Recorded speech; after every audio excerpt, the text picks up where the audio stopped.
Good morning students, welcome to my new lecture of engineering drawing. आज हम लोग 2018 examination में आए हुए ऑब्जेक्टिव क्वेश्चन को डिस्कस करेंगे।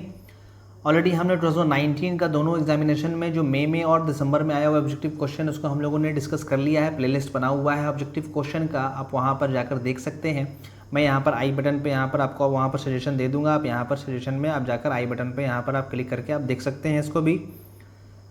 हर एक क्वेश्चन में मैं आपको 3 से 4 सेकंड का टाइम देता हूँ। पहले भी हम लोगों ने ऑब्जेक्टिव क्वेश्चन देखा है। 3 से 4 सेकंड का टाइम दूंगा आपको। अगर राइट आंसर पता होगा तो आप वहाँ पर एट ए टाइम वहाँ पर आप कमेंट कर सकते हैं। फर्स्ट का कौन सा आंसर है, सेकंड का कौन सा आंसर है, इस तरह से आप आंसर करके आप खुद को जज कर सकते हैं कि 20 आउट ऑफ आप कितने सही आंसर आप राइट आंसर वहाँ पर सेलेक्ट कर पा रहे हो। 20 आउट ऑफ अगर 17, 18 भी आप ले आ रहे हो तो काफ़ी अच्छा है। वीडियो देखने के बाद लाइक और शेयर ज़रूर कीजिएगा और चैनल को सब्सक्राइब भी ज़रूर कीजिएगा। फर्स्ट क्वेश्चन देखते हैं। When a semicircle is rotated about its base diameter, the shape generated will be। जब कोई सेमी सर्कल को हम लोग रोटेट करते हैं बेस डायमीटर से तो जो शेप मिलता है वो क्या मिलता है वो आपको बताना है। तो आप राइट आंसर सेलेक्ट कीजिए। तो देखते हैं यहाँ पर राइट आंसर क्या होगा। जब सेमी सर्कल है, बोल रहा है सेमी सर्कल कोई है, सेमी सर्कल को हम लोग बेस डायमीटर के अबाउट रोटेट कर रहे हैं। मानते हैं ये सेमी सर्कल है, इसको हम लोग ये बेस डायमीटर इसका है, इसी बेस डायमीटर के अबाउट उसको रोटेट करेंगे तो क्या होगा, ये रोटेट होकर ऐसे करके यहाँ पर बन जाएगा। यहाँ पर क्या बनने वाला है आप देखो, यहाँ पर ज़्यादा डायमीटर है, यहाँ पर थोड़ा कम रहेगा, ऐसे करके ऐसे घूमेगा, यहाँ पर ऐसे घूमेगा। तो आप देखोगे एक छोटा सा बॉल जैसा स्फीयर जैसा बनने वाला है।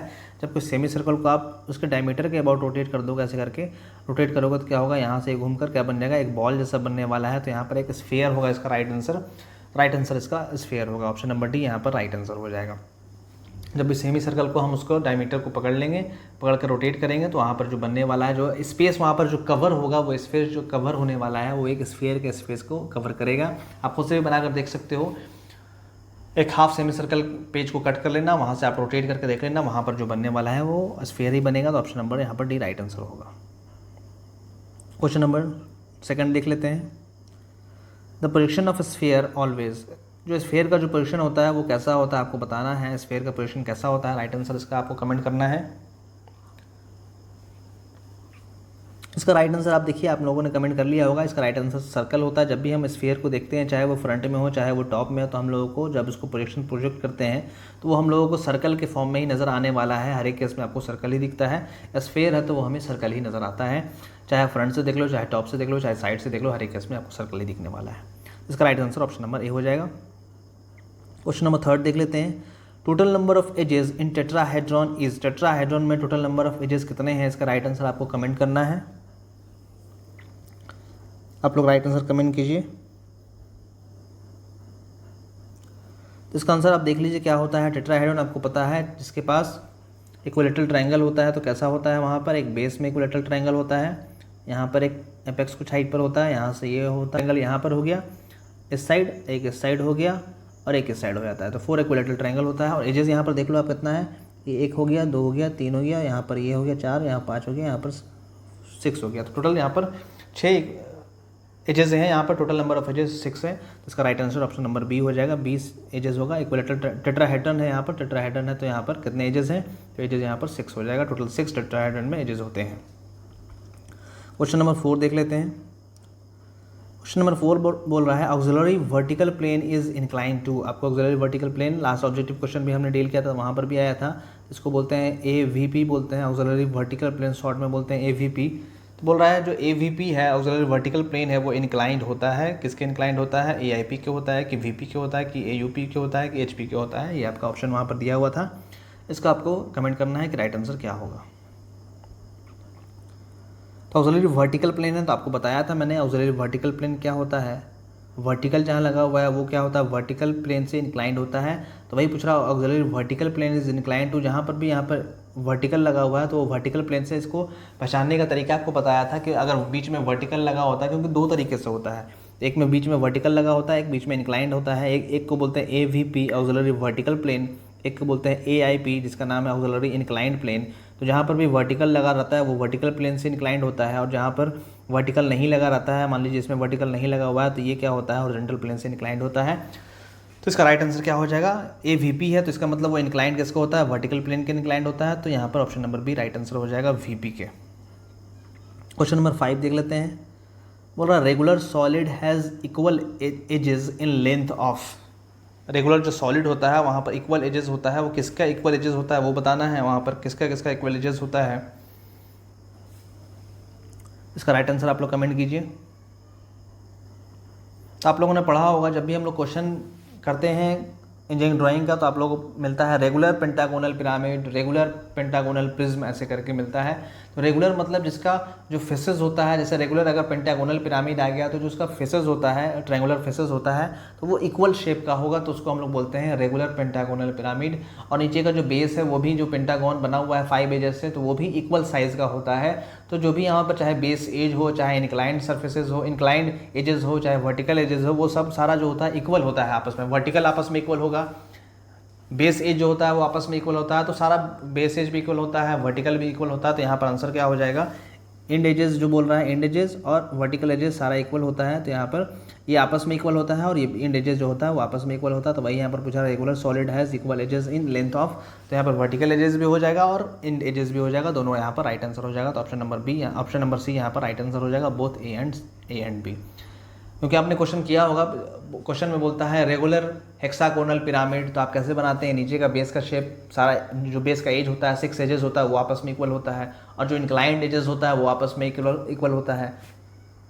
इससे क्या होता है, ये जब हम लोग इक्वल बनाते हैं तो इससे क्या होता है, जो हम लोग को ट्रायंगुलर फेसेस मिलता है हेक्सागोन के केस में 6 ट्रायंगुलर फेसेस, वो आपस में इक्वल होता है। तो रेगुलर सॉलिड या उसी को बोलते हैं जहाँ पर जो फेसेस होता है इंडिविजुअल, जो आपस में फेसेस होता है, नंबर ऑफ फेसेस होता है, वो सब आपस में इक्वल होता है, तो इसी को हम लोग बोलते हैं रेगुलर सॉलिड बोलते हैं। तो यहाँ पर रेगुलर सॉलिड, यहाँ पर option number C right answer हो जाएगा। नेक्स्ट क्वेश्चन देखते हैं।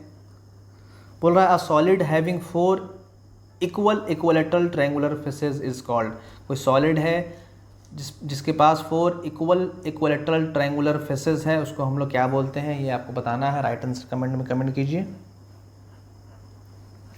इसी क्वेश्चन में मैंने, इसी लेक्चर में मैंने अभी इसको डिस्कस किया था कि इक्विलेटरल ट्रायंगल होता है उसके पास। तो इसका राइट आंसर आपने कमेंट कर लिया होगा। इसका राइट आंसर क्या होता है, आपको टेट्राहेड्रॉन होता है। वहाँ पर मैंने फिगर भी बनाकर दिखाया था कि एक इक्विलेटरल ट्रायंगल नीचे होता है, फिर एक इक्विलेटरल ट्रायंगल यहाँ पर हो गया, एक यहाँ पर हो जाता है, इस साइड हो जाता है, एक इस साइड हो जाता है। तो टोटल आपको नज़र आ रहा है ये 1 हो गया, यहाँ पर 2 हो गया, यहाँ 3 हो गया, और नीचे का जो हम लोग बनाया था वो फर्स्ट में बनाया था। तो यहाँ पर टोटल 4 इक्विलेटरल ट्रायंगल मिलाकर बनता है टेट्राहेड्रॉन। तो यहाँ पर इसका right answer option number D right answer हो जाएगा। क्वेश्चन नंबर 7 देख लेते हैं। क्वेश्चन नंबर 7 बोल रहा है the shortest distance from point to plane is seen in the view. बोल रहा है जो शॉर्टेस्ट डिस्टेंस है पॉइंट से प्लेन के बीच में, वो कहाँ हमें दिखता है, कोई पॉइंट है वहाँ से प्लेन के बीच में अगर शॉर्टेस्ट डिस्टेंस हमें देखना है तो वो किस व्यू में दिखता है, वो आपको राइट आंसर कमेंट करना है। तो इसका right answer option number A हो जाएगा। फ्रंट व्यू में हम लोगों को इसका शॉर्टेस्ट डिस्टेंस दिखता है। एक्चुअल में यहाँ पर जो क्वेश्चन आया हुआ है 2018 में, यहाँ पर शॉर्टेस्ट नहीं दिखा हुआ है, वहाँ पे कुछ और करके दिया हुआ है, शॉर्टेस्ट या शॉर्टेस्ट दिया हुआ है। तो एक्चुअल में ये क्वेश्चन अगर देखा जाए तो रॉन्ग है, क्योंकि यहाँ पर स्पेलिंग मिस्टेक है और ये फिगर भी नहीं दिया हुआ। ये फिगर तो क्वेश्चन बैंक से लिया गया है, ये फिगर भी नहीं दिया हुआ है, और यहाँ पर शॉर्टेस्ट भी नहीं लिखा हुआ, वहाँ पर कुछ और ही लिखा हुआ। आप जब क्वेश्चन देखोगे, मैंने वहाँ पर क्वेश्चन मंगाया था जो 2018 में आया हुआ था, वो क्वेश्चन में मैंने देखा यहाँ पर एक्चुअल में वहाँ पर शॉर्टेस्ट लिखा ही हुआ नहीं है, वहाँ पर कुछ और टर्म लिखा हुआ है जिसको हम लोग डील नहीं कर सकते हैं। लेकिन फिर भी मैं थोड़ा सा करेक्ट करके कोशिश किया हूँ समझाने के लिए, हो सकता है कि मेरा करेक्शन सही हो।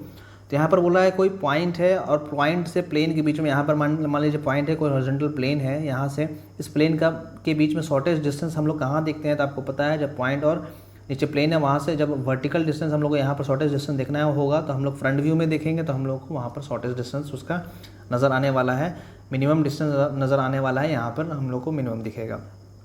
इसका right answer option number A right answer हो जाएगा।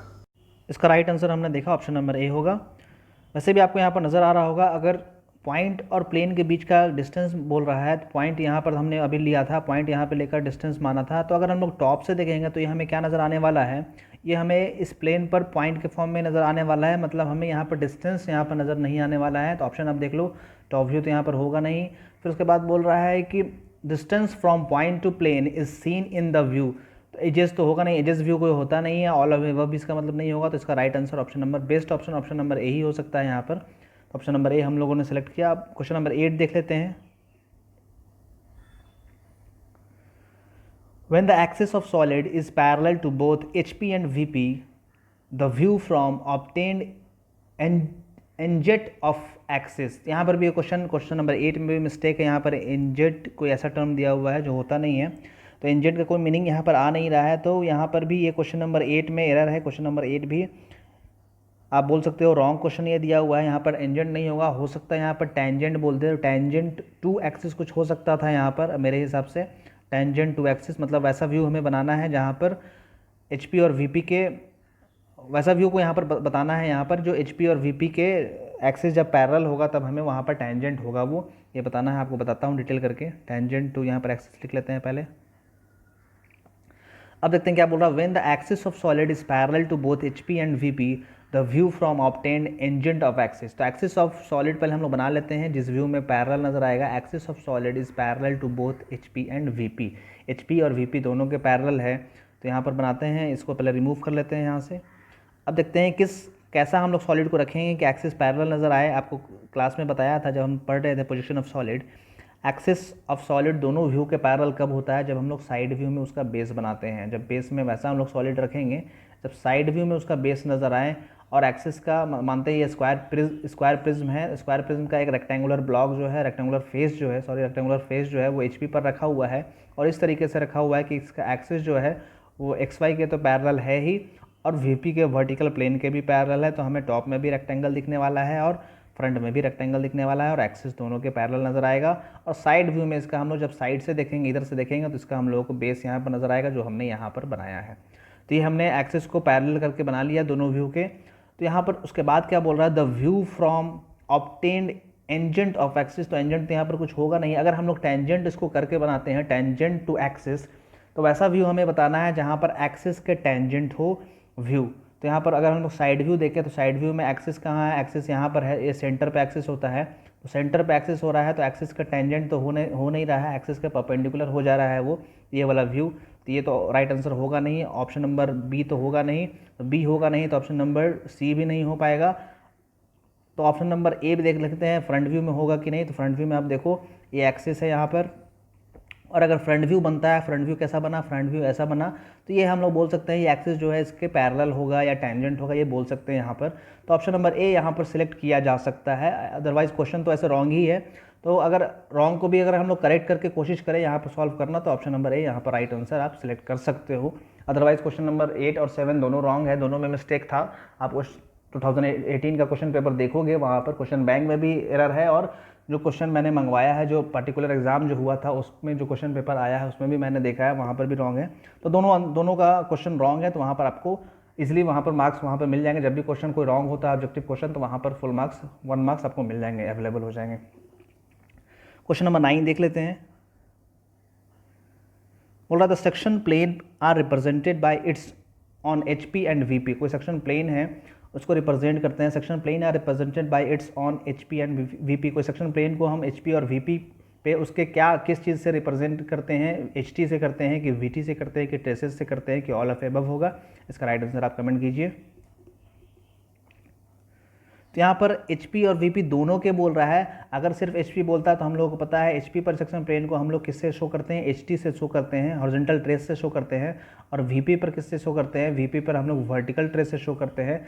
तो यहाँ पर अगर HP और VP दोनों यहाँ पर बोल रहा है, तो यहाँ पर हम लोग राइट आंसर यहाँ पर सिर्फ ट्रेसेस शो सेलेक्ट कर ले तो ज़्यादा बेटर होगा, मतलब उसके ट्रेसेस से शो करते हैं। आप यहाँ पर पुट करके देखो, the section plane are represented by its traces on HP and VP। तो ये ज़्यादा सुटेबल होगा एज कंपेरिजन टू अगर हम लोग HT सेलेक्ट करते हैं, section plane are represented by its HT on HP and VP। तो HP पे तो HT सुटेबल है लेकिन VP पर तो सुटेबल है नहीं, तो ये ऑप्शन नंबर ये सिलेक्ट इंडिविजुअली सिलेक्ट नहीं हो पाएगा, VT भी नहीं हो पाएगा। तो यहाँ पर ट्रेसेस राइट आंसर ज़्यादा सुटेबल होगा, तो ऑप्शन नंबर सी, मेरे हिसाब से ऑप्शन नंबर सी ज़्यादा सुटेबल होगा। तो यहाँ पर हम ट्रेसेस पुट करके राइट आंसर सेलेक्ट कर सकते हैं, तो option number C right answer हो जाएगा। वैसे आप क्वेश्चन बैंक में देखोगे तो ऑप्शन नंबर डी बोलता है, तो वो इन सबको कलेक्ट करके देता है कि HT भी यहाँ पर सुटेबल होगा, VT भी होगा और ट्रेसेस भी होगा। तो आप देख लोगे, मेरे हिसाब से ट्रेसेस राइट आंसर होना चाहिए, option number C right answer होना चाहिए। क्वेश्चन नंबर 10 देख लेते हैं। When a sphere is cut by a section plane, true shape of section is. जब कोई स्फीयर को हम लोग सेक्शन प्लेन से कट करते हैं तो true shape of section is, true shape of section क्या होता है ये बताना है यहाँ पर। इसका राइट आंसर आपने कमेंट कर लिया होगा, तो आपको पता है जब भी सेक्शन प्लेन कोई स्फीयर को कट करता है, तो किसी भी पैरेलल, अगर हम लोग पैरेलल कट करें या इंक्लाइन करके किसी भी प्लेन से हम लोग कट करें, चाहे हॉरिजॉन्टल प्लेन से कट करें चाहे इंक्लाइंड प्लेन से कट करें, तो हम लोग ट्रू शेप जब भी देखते हैं तो ट्रू शेप हम लोग उस सेक्शन प्लेन के पैरेलल होकर देखते हैं, तो वहाँ पर हमें क्या नज़र आता है, हमें हमेशा एक सर्कल ही नज़र आने वाला है। कभी भी ट्रू शेप अगर हम लोग इसका निकालेंगे स्फेयर का, तो हम लोग अगर कट करते हैं और ट्रू शेप देखते हैं तब हमें सर्कल ही दिखने वाला है। और अगर कोई और व्यू बोले, फ्रंट व्यू बोल दे, टॉप व्यू बोल दे, तब उस केस में अगर इंक्लाइंड होगा तो वहाँ पर कुछ और शेप नज़र आ सकता है, लेकिन जब भी ट्रू शेप का बात करेगा तो हमें वो हमेशा सर्कल ही नज़र आने वाला है। तो option number A right answer हो जाएगा। क्वेश्चन नंबर 11 देख लेते हैं। Compare to actual diameter, isometric diameter of a sphere is. Actual diameter के कंपेरिजन में आइसोमेट्रिक कोई स्फीयर है उसका आइसोमेट्रिक डायमीटर क्या होता है, ग्रेटर होता है, क्या स्मॉलर होता है, क्या इक्वल होता है, या नन ऑफ दीज होता है। इसका राइट आंसर आपको कमेंट करना है। ऑलरेडी इसका क्वेश्चन हमने सॉल्व किया है, एक आइसोमेट्रिक का क्वेश्चन हमने सॉल्व किया है जिसमें आपको बताया था कि कोई स्फीयर है, कोई फुटबॉल है, उसको हम लोग जब ड्रॉ करते हैं तो उसका डायमीटर रिड्यूस लेते हैं कि इक्वल लेते हैं कि लार्जर लेते हैं, वो आपको वहाँ पर भी बताया था और रीज़न भी बताया था क्या होता है। तो इसका राइट आंसर होगा इक्वल होता है। जब भी हम लोग स्फीयर के केस में बनाते हैं, चाहे वो आइसोमेट्रिक व्यू बना रहे हो या आइसोमेट्रिक प्रोजेक्शन बना रहे हो, दोनों केस में जो डायमीटर जो गिवन होता है उसी गिवन डायमीटर का हम लोग स्फीयर बनाते हैं। क्योंकि स्फीयर क्या होता है, एक फुटबॉल के शेप का होता है, उसको हम लोग चाहे इंक्लाइंड व्यू से देखें, चाहे टॉप से देखें, चाहे साइड से देखें, चाहे कुछ एंगल पर देखें, तो उसका जो डायमीटर है वो एक्चुअल डायमीटर ही दिखने वाला है वहाँ पर। तो इसलिए आइसोमेट्रिक व्यू या आइसोमेट्रिक प्रोजेक्शन हो स्फीयर के केस में, तब हमें वो डायमीटर जो दिखता है वो हमें एक्चुअल डायमीटर ही दिखता है, वहाँ पर कोई रिड्यूस डायमीटर नहीं होता है। क्योंकि आप लोगों ने पढ़ा होगा आइसोमेट्रिक व्यू के कंपैरिजन में अगर हम लोग नॉर्मल फिगर का देखें लेंथ तो घट जाता है आइसोमेट्रिक प्रोजेक्शन में, लेकिन जब स्फीयर होता है तो उस केस में दोनों का डायमीटर सेम होता है, चाहे आइसोमेट्रिक व्यू हो चाहे आइसोमेट्रिक प्रोजेक्शन हो। तो यहाँ पर right answer option number C हो जाएगा राइट आंसर। क्वेश्चन नंबर 12 देख लेते हैं। क्वेश्चन नंबर 12 देख लेते हैं। In isometric projection the receding lines are drawn with the horizontal at. Isometric projection हम लोग करते हैं, वहाँ पर जो रिसीडिंग लाइन होता है वो हॉरिजॉन्टल से क्या एंगल बनाता है ये पूछ रहा है। इसका राइट आंसर आपको पता होगा, आइसोमेट्रिक हमने कंप्लीट कर लिया है। इसका राइट आंसर आप लोग कमेंट में कमेंट कीजिए। तो आपको पता है जब भी हॉरिजॉन्टल से हम लोग आइसोमेट्रिक में एंगल बनाते हैं तो 30-30 करके ही बनाते हैं जनरली, 30 डिग्री। अगर हॉरिजॉन्टल पोजीशन में है तो 30-30 ही करते हैं। तो रिसीडिंग लाइन जो होता है वो हॉरिजॉन्टल से 30 डिग्री के एंगल पे इंक्लाइंड होता है। तो ऑप्शन नंबर सी यहाँ पर राइट आंसर हो जाएगा। अब देखते हैं क्वेश्चन नंबर 13 देख लेते हैं। वैसे जनरली मैक्सिमम क्वेश्चन आप लोग सॉल्व कर पा रहे होंगे, 1-2 क्वेश्चन जो एरर है जिसमें वो प्रॉब्लम है सॉल्व करने में, लेकिन मैक्सिमम क्वेश्चन हमने हर एक क्लासरूम के क्वेश्चन में हमने डील कर लिया है। जैसे जो हमने यूट्यूब पे पढ़ा है अब तक जितना भी लेक्चर, हर एक में एक क्वेश्चन में ऑब्जेक्टिव क्वेश्चन इंक्लूड करता था। वहाँ पर आपने सबने लगभग क्वेश्चन सारा हमने अटेम्प्ट ऑब्जेक्टिव क्वेश्चन कर लिया है। 1-2 क्वेश्चन किसी में एरर आ जाता है तो वो थोड़ा सा प्रॉब्लम क्रिएट कर देता है। अदरवाइज आप देखोगे यहाँ पर जितना भी आइसोमेट्रिक का क्वेश्चन है, डेवलपमेंट का क्वेश्चन अब हमने मिलने वाला है, ये सब आप लोग इजीली सॉल्व कर पाओगे। क्वेश्चन नंबर 13 देख लेते हैं। The angle between isometric axis is, isometric axis के बीच में एंगल क्या होता है, इसका भी आपको आंसर पता होगा। इसका right answer option number B होगा। आइसोमेट्रिक एक्सिस के बीच में एंगल जो होता है वो 120 डिग्री होता है। आपको पता है हर एक के बीच में एंगल यहाँ से यहाँ 120, यहाँ से यहाँ 120, यहाँ से यहाँ भी 120 होता है। तो 120 इसका right answer option number B हो जाएगा। क्वेश्चन नंबर 14 देख लेते हैं। In isometric view scale is use. Isometric view में कौन सा स्केल हम लोग यूज़ करते हैं आपको बताना है। ट्रू यूज़ करते हैं कि आइसोमेट्रिक यूज़ करते हैं कि रिड्यूस्ड करते हैं कि नन ऑफ एबव करते हैं। इसका राइट आंसर आपको कमेंट कर लिया होगा। अब देखते हैं इसका राइट आंसर क्या होगा। तो इसका राइट आंसर आपको पता है आइसोमेट्रिक व्यू बोल रहा है, तो जब भी आइसोमेट्रिक व्यू बोलता है तो ट्रू शेप में ही हम लोग बनाते हैं। तो इसका right answer option number A हो जाएगा। अगर आइसोमेट्रिक पोजीशन पूछता तो इसका आइसोमेट्रिक स्केल में हम लोग बनाते हैं, लेकिन आइसोमेट्रिक व्यू बोल रहा है, यहाँ पर व्यू बोल रहा है, इसका मतलब ट्रू शेप में, ट्रू एक्चुअल शेप में हमें बनाना होगा, तो ट्रू स्केल में ही हम लोग बनाते हैं। क्वेश्चन नंबर 15 देख लेते हैं। Isometric length is about of true length. Isometric length जो होता है वो ट्रू लेंथ का कितना होता है, कितना परसेंट होता है वो पूछ रहा है। अबाउट कितना होता है वो आपको बताना है। राइट आंसर कमेंट में कमेंट कीजिए।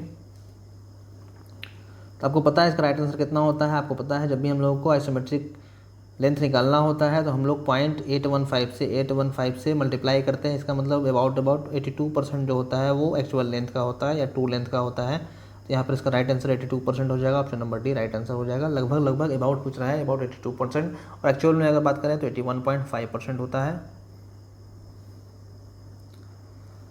एक्चुअल में होता है, लेकिन अबाउट पूछ रहा है तो 82%। Best answer option number D होगा यहाँ पर। क्वेश्चन नंबर 16 देख लेते हैं। In isometric position dimensions are parallel to. Isometric position में डायमेंशन किसके पैरेलल होता है ये आपको बताना है। हॉरिजॉन्टल एक्सिस के पैरेलल, कि आइसोमेट्रिक एक्सिस के पैरेलल, कि वर्टिकल एक्सिस के पैरेलल। इसका राइट आंसर हो जाएगा आइसोमेट्रिक एक्सिस के पैरेलल। आइसोमेट्रिक प्रोजेक्शन में जो होता है वो एक्सिस जो होता है, डायमेंशन जो होता है वो हमेशा आइसोमेट्रिक एक्सिस के पैरेलल ही होता है। जब भी हम लोग आइसोमेट्रिक व्यू या आइसोमेट्रिक पोजीशन बनाते हैं तो वहाँ पर जब हम डायमेंशनिंग करते हैं तो ऐसा साइड को कंसीडर करते हैं जो आइसोमेट्रिक एक्सिस के पैरेलल हो, तभी हम लोग डायमेंशनिंग कर पाते हैं। अदरवाइज जो अगर आइसोमेट्रिक एक्सिस के पैरेलल साइड नहीं होगा तो उसका डायमेंशनिंग हम लोग नहीं कर पाते हैं, क्योंकि उसका साइज थोड़ा सा रिड्यूस हो जाता है वहाँ पर, तो हम लोग डायरेक्टली डायमेंशनिंग नहीं कर पाएंगे। सिर्फ हम लोग आइसोमेट्रिक एक्सिस के पैरेलल कोई साइड होगा तभी हम लोग वहाँ पर डायमेंशनिंग कर पाते हैं। क्वेश्चन नंबर 17 देख लेते हैं। A circle in isometric view appears. Isometric view में कोई सर्कल कैसा अपीयर होता है आपको बताना है। 2018 में आइसोमेट्रिक से ज़्यादा क्वेश्चन आया हुआ आप देख रहे होगे। आई थिंक 5 से 6 क्वेश्चन अब तक हम लोग आइसोमेट्रिक का डील कर चुके हैं यहाँ पर। तो इसका right answer option number B हो जाएगा। कोई सर्कल है, अगर उसका आइसोमेट्रिक व्यू बनाते हैं तो हमेशा वो एलिप्स के फॉर्म में दिखता है। आपको पता है 4 सेंटर मेथड से हम लोग बनाते थे। 4 सेंटर मेथड से बनाते हैं, चाहे सर्कल वो वर्टिकल पोजीशन में हो, चाहे सर्कल हॉरिजॉन्टल पोजीशन में हो, हम लोग को हमेशा दिखने वाला वो एलिप्स ही है। तो right answer option number B हो जाएगा। क्वेश्चन नंबर 18 देख लेते हैं। ये भी आइसोमेट्रिक का ही क्वेश्चन है। इन आइसोमेट्रिक प्रोजेक्शन स्क्वायर अपीयर्स। कोई आइसोमेट्रिक प्रोजेक्शन है जिसमें कोई स्क्वायर जो होगा वो अपीयर्स होता है, वो कैसा अपीयर्स होता है आपको पता होगा। राइट आंसर आप कमेंट कीजिए। तो जब भी हम स्क्वायर का आइसोमेट्रिक व्यू या आइसोमेट्रिक पोजीशन बनाते हैं तो वो एक रोम्बस के फॉर्म में दिखता है, आपको पता है। रोम्बस के फॉर्म में ही हम लोग बनाते हैं, ऐसे करके इस साइड से ऐसे जाता है, ऐसे करके ऐसे बन जाता है, रोम्बस के फॉर्म में ही बनने वाला होता है। तो right answer option number D होगा। ऑप्शन नंबर डी रोम्बस के फॉर्म में ही बनता है। क्वेश्चन नंबर 19 देख लेते हैं। Radial line method is use for development of. Radial line method जो होता है वो किसके डेवलपमेंट के लिए यूज़ करते हैं। सिलेंडर के लिए, कि कोन के लिए, कि प्रिज्म के लिए, या फिर नन ऑफ दिस के लिए। तो आपको जब डेवलपमेंट पढ़ा रहा था तो वहाँ पर आपको बताया था कि 2 तरीके से हम लोग को पढ़ना होता है, रेडियल लाइन मेथड और पैरेलल लाइन मेथड। तो रेडियल लाइन मेथड हम लोग कोन का और पिरामिड के लिए यूज़ करते हैं, और पैरेलल लाइन मेथड सिलेंडर और प्रिज्म के लिए। तो यहाँ पर क्वेश्चन में पूछ रहा है रेडियल लाइन मेथड, तो रेडियल लाइन मेथड यहाँ पर option number B right answer होगा। कोन के लिए हम लोग यहाँ पर रेडियल लाइन मेथड यूज़ करेंगे। लास्ट क्वेश्चन देख लेते हैं। Question number 20। Development of surfaces is done by length. Development of surface हम लोगों को करना होता है तो वो किस लेंथ से किस लेंथ का यूज़ करके करते हैं। एक्चुअल का करते हैं, कि आइसोमेट्रिक का करते हैं, कि बोथ ए एंड बी का करते हैं, या नन ऑफ दिस का करते हैं। तो सरफेसेस का डेवलपमेंट करना है तो हम लोग हमेशा एक्चुअल लेंथ का ही यूज़ करके करते हैं। तो यहाँ पर option number A right answer हो जाएगा। एक्चुअल लेंथ यहाँ पर आ जाएगा, एक्चुअल लेंथ। तो हमने 20 क्वेश्चन कर लिया है। इसमें से 2 क्वेश्चन और 2 या 3 क्वेश्चन में एरर था, जिसमें एक में टेंजेंट आ गया था। एक क्वेश्चन मैंने ठीक किया था शॉर्टेस्ट करके, वो भी एक्चुअल में एरर है। आप क्वेश्चन में देखोगे जब 2018 का क्वेश्चन अगर आपको मिलेगा तो वहाँ पर एरर आपको नज़र आएगा। तो 2 क्वेश्चन में यहाँ पर एरर था। तो 2018 में 2 क्वेश्चन को छोड़कर 18 क्वेश्चन में आप देख लोगे आपने कितना क्वेश्चन सॉल्व किया, क्योंकि 2 क्वेश्चन में तो एरर था, वो क्वेश्चन ही गलत वो वहाँ पर पूछा हुआ है, तो वो 2 मार्क्स आपको ऑटोमेटिक मिल जाना चाहिए। तो क्वेश्चन नंबर 18 क्वेश्चन में आप देख लोगे कितने क्वेश्चन आपके करेक्ट होते हैं, उसके हिसाब से आप खुद को जज कर सकते हो कि 18 आउट ऑफ 18 कर रहे हो, कि 17 कर रहे हो, कि 16 कर रहे हो। अगर 18 आउट ऑफ 16 भी कर रहे हो तो आपका परफॉर्मेंस काफ़ी अच्छा है। वीडियो को यहीं पे स्टॉप करते हैं। वीडियो से रिलेटेड जो भी डाउट होगा वो कमेंट करके कमेंट बॉक्स में पूछ सकते हैं, या व्हाट्सएप पे भी पूछ सकते हैं। और जो लोग व्हाट्सएप पे नहीं कनेक्टेड है मुझसे, वो टेलीग्राम ऐप डाउनलोड करके इंजीनियरिंग सारा ग्रुप ज्वाइन कर लीजिएगा। रेगुलर जो हम लोग लेक्चर कंप्लीट कर रहे थे, आपको आइसोमेट्रिक डेवलपमेंट, ऑर्थोग्राफिक और ये सेक्शन ऑफ सॉलिड था, वो हमने कंप्लीट कर लिया। और 4 चैप्टर हमने कंप्लीट किया है, और 1 चैप्टर हमने पोजीशन ऑफ सॉलिड में कंप्लीट कर लिया था। 5 चैप्टर हमने कंप्लीट कर लिया है। ये सेक्शन ये इंजीनियरिंग ड्राइंग का मेन टॉपिक है। 90% 95% क्वेश्चन इसी से आते हैं। 5% या 10% कभी कभी क्वेश्चन वेरी कर देता है, कभी फ्री स्केच से दे देता है, कभी मिसिंग व्यू से दे देता है। तो मिसिंग व्यू का क्वेश्चन आप ऑर्थोग्राफिक का क्वेश्चन से ही रिलेट करके बना सकते हो। अदरवाइज मैं एक लेक्चर 1-2 लेक्चर उसका भी ले लूँगा, और फ्री स्केच का भी मुझे 1-2 लेक्चर लेना है, जिसमें आपको बोल्ट का या फिर नट का जो होता है, जो बेसिक फ्री स्केच है, वो आपको वहाँ पर समझा दिया जाएगा। और वहाँ पर आपको समझा देने से आप वहाँ पर नॉर्मली जो 5 मार्क्स का क्वेश्चन आता है बोल्ट का, हेक्सागोनल बोल्ट हो गया, स्क्वायर बोल्ट हो गया, या नट हो गया, वो आप इजीली वहाँ पर बना सकते हो। तो फ्री हैंड स्केच में आपको वहाँ पर 2-3 लेक्चर ले लिया जाएगा, जिससे आपको समझा दिया जाएगा कैसे कैसे हमें ड्रॉ करना है। आपको पैनिक होने की जरूरत नहीं है, अभी टाइम है अपने पास। वो भी लेक्चर आपको लेकर समझा दिया जाएगा। सिलेबस में एक और नज़र आता है आपको, सेक्शनल व्यू नज़र आता है। तो सेक्शन ऑफ सॉलिड हमने ऑलरेडी पढ़ लिया है, सेक्शनल व्यू सेम हो गया। आपने क्वेश्चन अटेम्प्ट किया है, क्वेश्चन में वहाँ पर लिखा रहता है कि हमें सेक्शनल टॉप व्यू बनाइए, सेक्शनल फ्रंट व्यू बनाइए, तो वो उसी में हो गया। Sectional top view, sectional front view अलग से आपको पढ़ाने की जरूरत नहीं है वो, क्योंकि हमने काफ़ी डिटेल में यहाँ पढ़ा है। जब डिटेल में हमने पढ़ लिया तो थोड़ा सा सेक्शनल व्यू अलग से हमें देखने की जरूरत नहीं है। और मिसिंग व्यू भी आप इजीली बना सकते हो। दो क्वेश्चन में ऐसा देता है कि 2 व्यू दे दिया है, तीसरा व्यू आपको वहाँ पर बनाना होता है, तो मिसिंग व्यू आप लोग इजीली बना सकते हो। अदरवाइज एक क्वेश्चन 2019 में आया हुआ है, उसको हम लोग डील कर लेंगे, जिससे आपको मिसिंग व्यू का भी आइडिया लग जाएगा। इससे रिलेटेड जो भी डाउट होगा आप पूछ सकते हो, आपको पैनिक होने की ज़रूरत नहीं है। वीडियो को देखने के लिए थैंक यू सो मच। देखने के बाद लाइक और शेयर ज़रूर कीजिएगा और चैनल को सब्सक्राइब भी ज़रूर कीजिएगा।